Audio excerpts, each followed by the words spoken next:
नमस्कार, first India news के special programme health first में आप सभी का बहुत बहुत स्वागत है। आपके साथ मैं हूं आयुषी महर्षि। आज के समय में जो सबसे ज़्यादा कॉमन प्रॉब्लम है वो है आंखों की। छोटे छोटे बच्चों को चश्मे लग जाते हैं क्योंकि स्क्रीन टाइम बहुत ज़्यादा बढ़ गया है। ऐसे में किस तरह से अपने आंखों का ध्यान रखा जा सकता है, कब कब जाके आपको जांच करानी चाहिए, इन तमाम बातों को जानने के लिए आज हमारे साथ में मौजूद है डॉक्टर सोलूनी सिंह, जो कि असिस्टेंट प्रोफेसर है, नेत्र रोग विशेषज्ञ है, Pacific Medical College and Hospital में। बहुत बहुत स्वागत है आपका doctor Saloni. Thank you ma'am.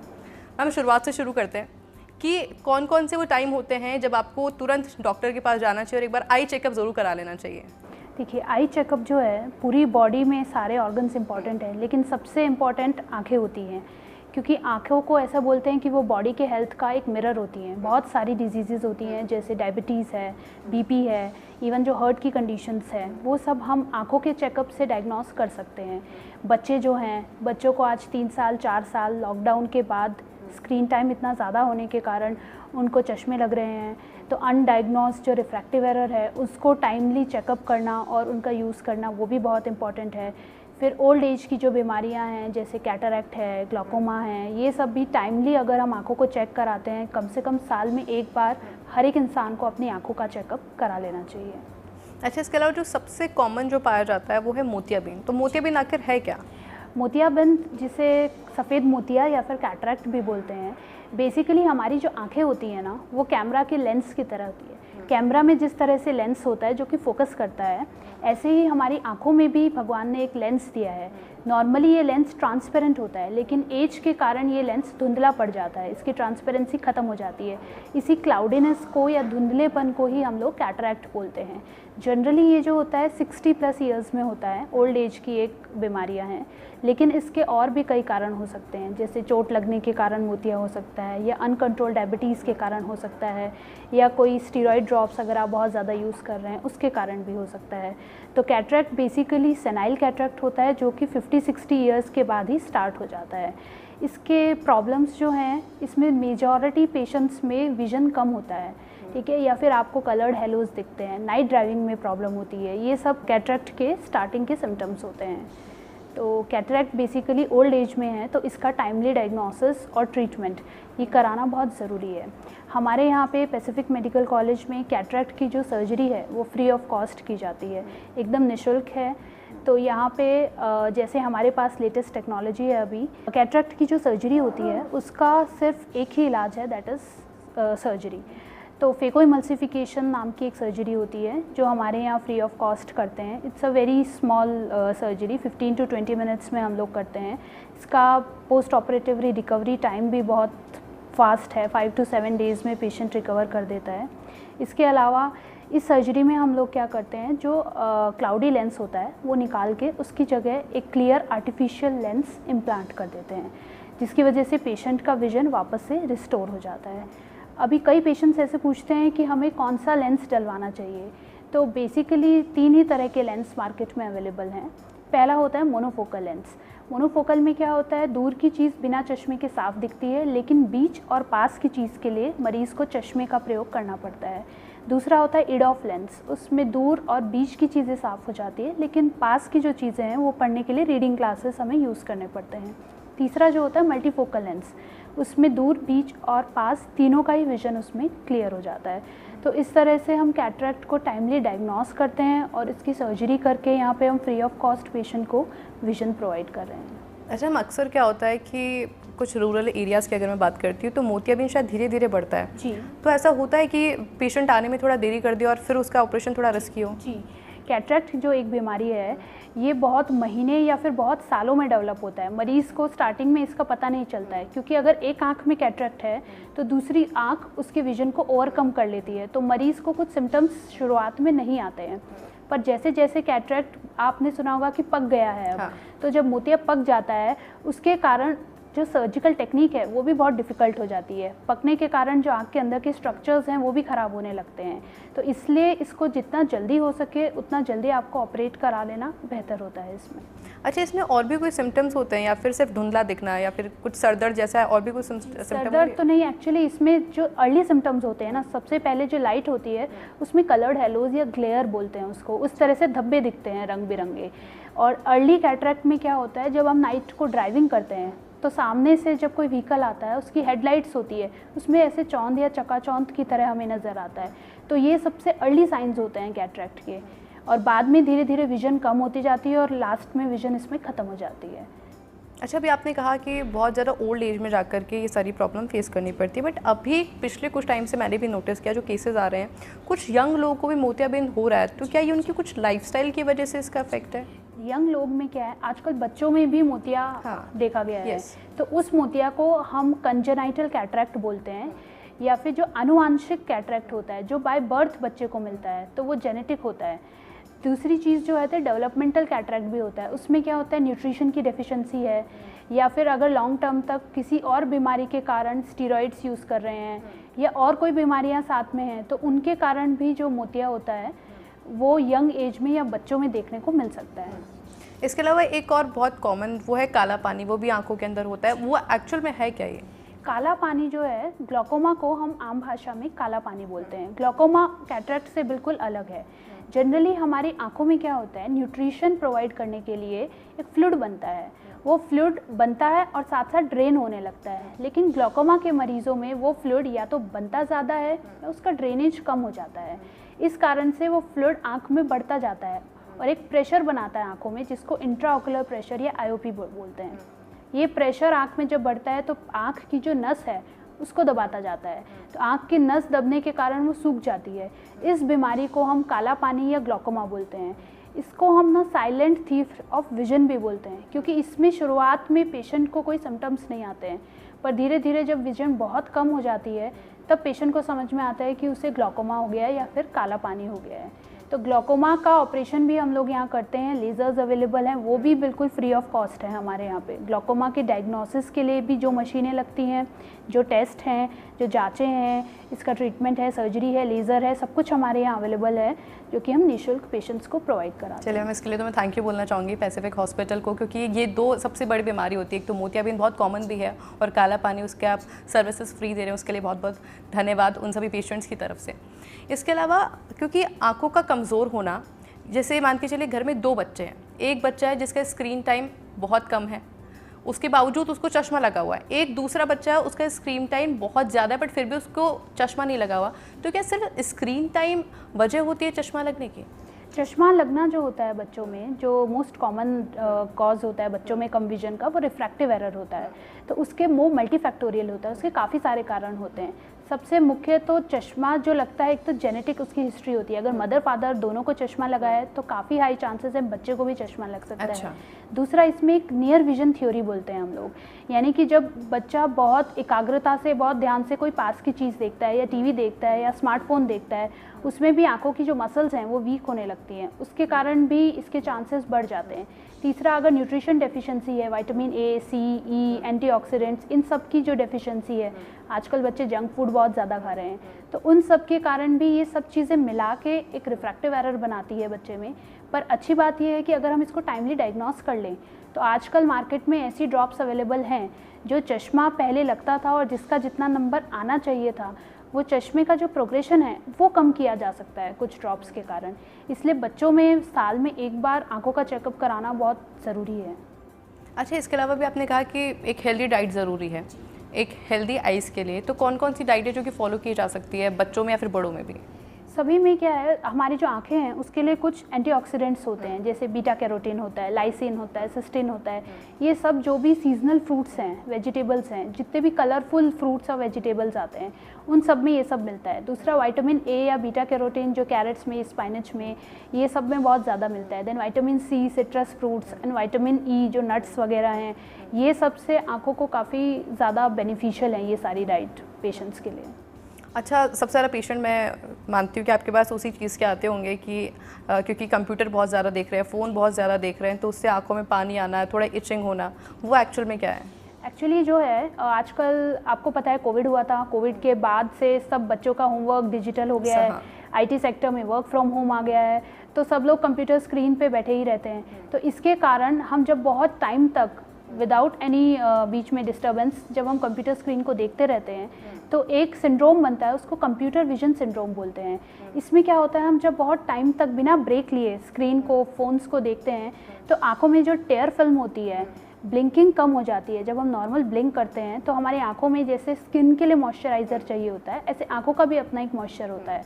वो टेयर फिल्म ब्रेक होने लगती है, टूटने लगती है, पतली हो जाती है, उसके कारण आंखों में सूखापन आता है। तो उसके कारण आंखों में खुजली होना, सूखापन होना या उसके कारण आंखों में पानी आना, ये सब उसमें सिम्टम्स देखने को मिलते हैं। तो इसको बचाने के लिए हमारे कुछ बहुत बेसिक टिप्स हैं, अगर हम वो फॉलो करते हैं तो इसमें हमें काफ़ी हेल्प मिल सकती है। जैसे सबसे पहले इसमें 20-20-20 रूल होता है, मतलब हर एक 20 मिनट के बाद 20 सेकंड के लिए आपको 20 फीट दूर की तरफ फोकस करना है। तो इसके कारण क्या होगा, जो इतना कंटिन्यूस टाइम था वो ब्रेक हो जाता है और आंखों में ब्लिंक रेट बढ़ जाता है और मॉइस्चर वापस से स्टार्ट हो जाता है। दूसरा जो है, आजकल सब फ़ोन्स में, मोबाइल्स में, इन सब में ब्लू स्क्रीन, ब्लू फिल्टर्स का ऑप्शन अवेलेबल है, तो वो आप यूज़ कर सकते हैं। तीसरा, आर्टिफिशियल टेयर ड्रॉप्स भी आती हैं जो आंखों के सूखापन को कम करती हैं, वो आप यूज़ कर सकते हैं। चौथा, अगर आपका पोस्चर है तो कई लोग क्या करते हैं, लेट के टीवी देखते हैं या लेट के मोबाइल देखते हैं, तो वो पोस्चर जो है वो भी आपकी आंखों से मोबाइल जो है 20 से 30 इंच की दूरी पर होना चाहिए, तो ये डिस्टेंस भी इम्पॉर्टेंट होता है। चौथा, आप रात को अगर मोबाइल चलाते हैं लाइट बंद करके तो इल्यूमिनेशन कम होता है, तो प्रॉपर इल्यूमिनेशन होना चाहिए रूम में डिजिटल स्क्रीन यूज़ करने के लिए। तो ये सब चीज़ों का अगर हम ध्यान रखें तो ये काफ़ी हद तक कम किया जा सकता है। अच्छा डॉक्टर सोलोनी, क्योंकि मेरा तो खुद का स्क्रीन टाइम बहुत ज़्यादा है, तो मुझे टिप्स आपसे और भी कई सारे लेने हैं और सवाल और भी कई सारे हैं, बट फिलहाल वक्त एक छोटे से ब्रेक का हो गया है, कहीं मत जाइए, जल्द लौटेंगे।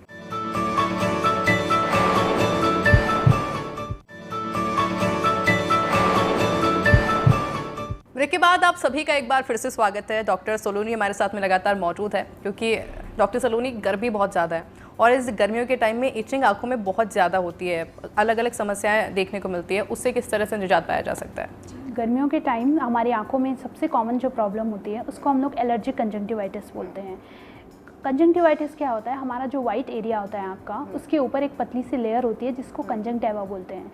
लेकिन गर्मियों में क्योंकि धूप, धूल, मिट्टी, एलर्जेंस, पॉलन्स, ये सब बहुत ज़्यादा रहते हैं, तो ये एक ट्रिगर का काम करते हैं और आंखों का जो कंजंक्टिवा है उसमें सूजन पैदा करते हैं। उसके कारण हमें एलर्जिक कंजंक्टिवाइटिस देखने को मिलता है। इसमें सिम्टम्स पेशेंट को क्या आते हैं, आंखें लाल हो जाती हैं, आंखों से वाटरिंग होती है, उसके बाद जो हमारी पलकें हैं वो सूज जाती हैं, आंखों में बहुत ज़्यादा इंटेंस इचिंग होती है। ये सब कंप्लेंट्स लेके पेशेंट आते हैं। तो गर्मियों में आंखों का हम लोग खास ख्याल रख सकते हैं। इसके लिए जब आप बाहर जाएंगे तो हमें आप यूवी ब्लॉकिंग सनग्लासेस हैं वो हमेशा यूज़ करने हैं। दूसरा जो है, आंखों में जो आइस कोल्ड कॉम्प्रेसेस हैं, आइस पैक्स हैं, वो हम दिन में 2 से 3 बार लगा सकते हैं। चौथा, आप पानी ज़्यादा पीजिए, अब बॉडी अगर हाइड्रेटेड होगी तो टेयर फिल्म भी अच्छे से हाइड्रेटेड होगी। चौथा जो है, आप इसमें आर्टिफिशियल टेयर्स, प्रिजर्वेटिव फ्री बहुत अच्छी आ गई हैं, वो आप यूज़ कर सकते हैं। तो ये सब इसमें बेसिकली आप प्रिवेंट कर सकते हैं ताकि आपको एलर्जिक कंजंक्टिवाइटिस के चांसेस कम हो जाएं। ये तो इसका प्रिवेंशन था। अगर आपको ये सिम्टम्स हो रहे हैं तो आप अपने डॉक्टर को कंसल्ट कर सकते हैं।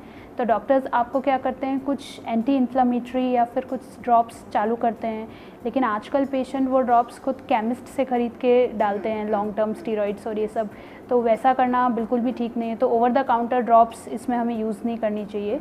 हमें एक बार अपना स्लिट लैम्प एग्जामिनेशन जो है वो करा के और उसके बाद ही इसमें आप मेडिकेशंस चालू कर सकते हैं। अच्छा डॉक्टर सोलोनी, आजकल खूबसूरत दिखने के लिए लड़कियां लेंस का इस्तेमाल करती है, कलर्ड लेंस का, तो क्या ये सेफ़ है आँखों के लिए? लेंस चाहे कलर्ड हो या ट्रांसपेरेंट लेंस हो, अगर रिफ्रैक्टिव एरर को करेक्ट करने की बात है तो नंबर 1 चॉइस हमेशा से स्पेक्टिकल था। चश्मा जो है वो सबसे सेफेस्ट और ईजीएस्ट ऑप्शन होता है। लेकिन लेंसेज का आप यूज़ कर सकते हैं, लेकिन लेंसेज का एक दिन में आप 6 आवर से ज़्यादा यूज़ मत कीजिए, क्योंकि लेंसेज आप यूज़ करते हैं तो उससे भी हमारी टेयर फिल्म ब्रेक होती है। और अब जब लेंस यूज़ कर रहे हैं तो आँखों को भी हाइजीन की बहुत ज़रूरत है। आपको काजल ज़्यादा नहीं लगाना है या आई मेकअप जो है वो आपको कम करना है। दूसरा, हैंड वॉश, हैंड हाइजीन की बहुत ज़्यादा इसमें ज़रूरत पड़ती है, क्योंकि हाथ की वजह से भी कई बार आँखों में इन्फेक्शन होता है। लेंस जो लगता है हमारे सामने की जो एक पुतली होती है जिसे कॉर्निया बोलते हैं, उसके ऊपर हम लगाते हैं।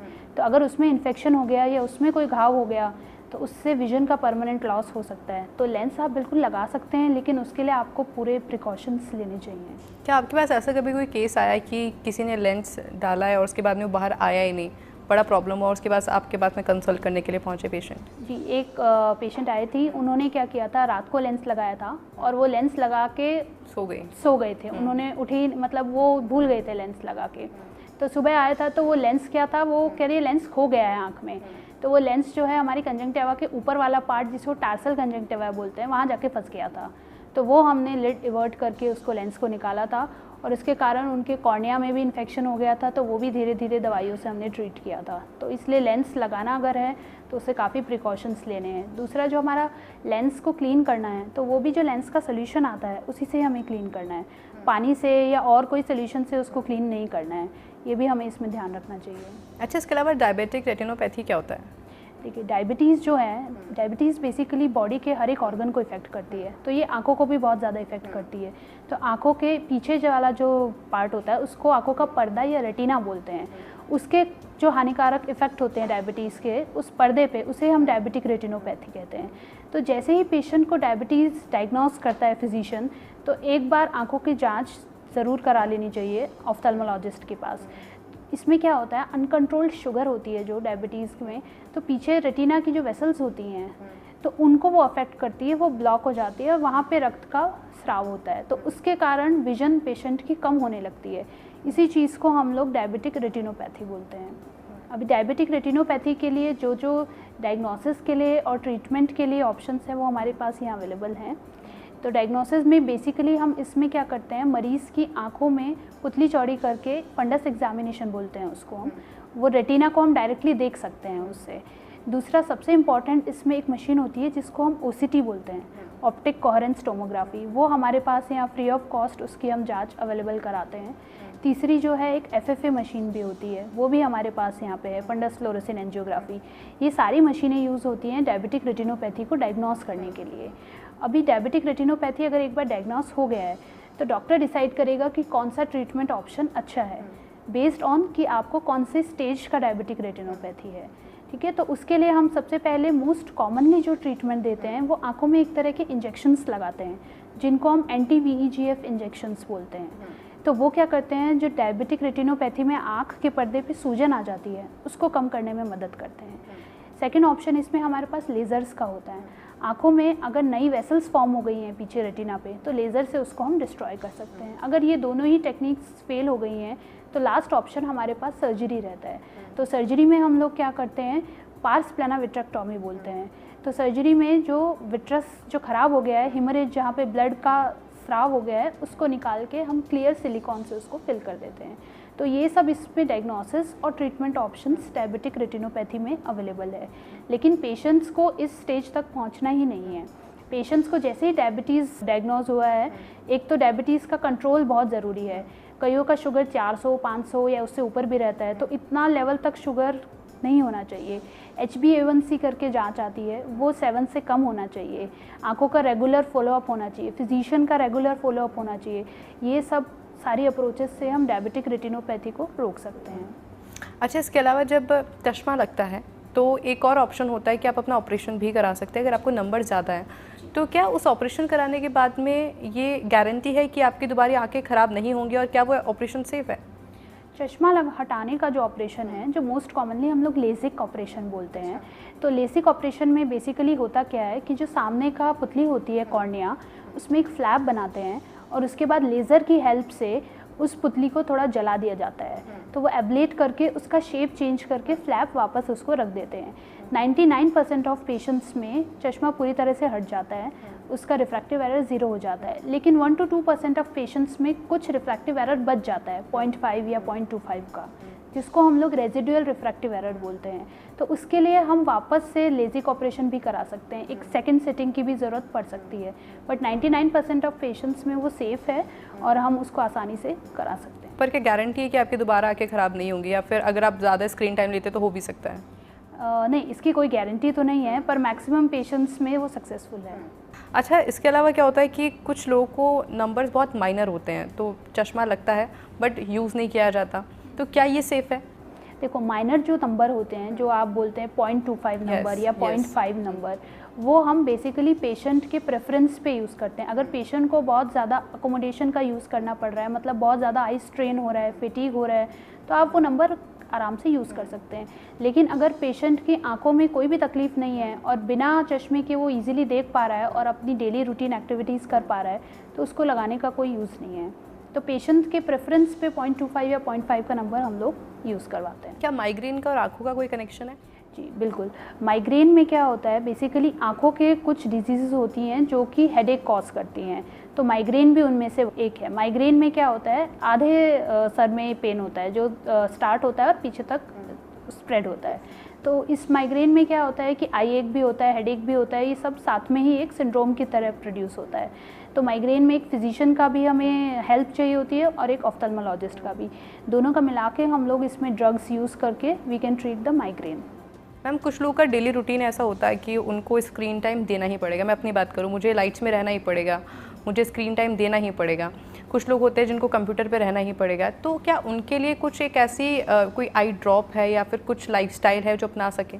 जी, यही मैंने बताया था, जैसे कंप्यूटर विजन सिंड्रोम है, तो अभी आईटी के जो वर्कर्स हैं या आप लोग जो हैं, तो जिसको काम ही कंप्यूटर पे करना है, तो उसको वही है 20 मिनट से ज़्यादा आप कंटिन्यूस एक तो काम मत कीजिए। हर एक 20 मिनट के बाद आपको ब्रेक लेना है, कूल कॉम्प्रेसेस करने हैं, और जो प्रिजर्वेटिव फ्री आर्टिफिशियल टेयर ड्रॉप्स होती हैं वो हमें दिन से 3 से या 4 बार उसको डालना है। और बेसिकली यूवी फिल्टर्स जो हैं वो आपकी स्क्रीन पे या टैब्स पे वो ऑन होने चाहिए, प्रॉपर हाइड्रेशन होना चाहिए। तो ये कुछ मेजर्स हैं जो कि आप कर सकते हैं ताकि स्क्रीन टाइम का जो इफ़ेक्ट है आंखों पे वो कम किया जा सके। इसको पूरा ख़त्म तो नहीं किया जा सकता है, बिकॉज आंखें स्क्रीन देखने के लिए नहीं बनी हैं, ठीक है। तो इन सब मेजर्स से आप इन चीज़ों को कम कर सकते हैं। अच्छा मैम, इसके अलावा ये भी कहा जाता है कि फ़ोन को आप ज़्यादा पास में मत रख के सोइए, तो क्या इसके जो यूवी रेज होती है उसका कनेक्शन कुछ आँखों से भी होता है? जी, जो यूवी रेज़ होती हैं, इवन जो सन से भी यूवी रेज़ आती हैं, तो यूवी रेज़ जो हमारा मैंने बताया पीछे का पर्दा या रेटिना जिसे हम बोलते हैं, तो उसको डैमेज करती हैं, और सामने कॉर्निया को भी यूवी रेज़ डैमेज करती हैं। तो अल्ट्रा वायलेट रेज़ जो हैं उससे तो हमें बचना ही है, घर में भी और बाहर भी। बाहर आप सनग्लासेस यूज़ कर सकते हैं, और अंदर मैंने बताया कि यूवी ब्लॉकिंग फ़िल्टर्स भी आ गए हैं अभी, जो ब्लू फ़िल्टर्स जिसे हम बोलते हैं, तो वो आप फ़ोन में लगा के रखें या वो आप लैपटॉप पे यूज़ कर सकते हैं। तो उसके कारण यूवी रेज़ का इफेक्ट थोड़ा कम हो सकता है। तो ऑब्वियसली ये आंखों को इफेक्ट करती हैं यूवी रेज़। अच्छा, अभी आपने टेक्निकल टर्म्स मेरे को बहुत सारी बता दी इस पूरे एपिसोड के अंदर, तो उन टेक्निकल टर्म्स को अगर शॉर्ट भाषा में मैं समझना चाहूँ तो उनको घरेलू तौर पे ऐसा क्या किया जा सकता है? क्योंकि वुमेन्स अक्सर अपनी आंखों को इग्नोर करती है। हाउस वाइफ्स की अगर आप बात कर लीजिए, हमारी मम्मी दादी की बात कर लीजिए, वो लोग अक्सर इग्नोर करती हैं। तो घर पर ऐसा क्या किया जाए कि हम अपनी आंखों को थोड़ा प्रोटेक्ट रख सकें, मतलब समय समय पे आंखें धोना, ये सब? देखिए, आंखें जो हैं, एक बहुत कॉमन मिथ है कि लोग क्या करते हैं, सुबह उठते हैं अपनी आंखें स्प्लैश स्प्लैश करके पानी से धोना स्टार्ट कर देते हैं। तो ये बिल्कुल भी नहीं करना चाहिए, क्योंकि जब हम बार बार आंखें धोते हैं तो हमारे जो नेचुरल टेयर्स हैं आंखों के, वो उससे वॉश आउट हो जाते हैं।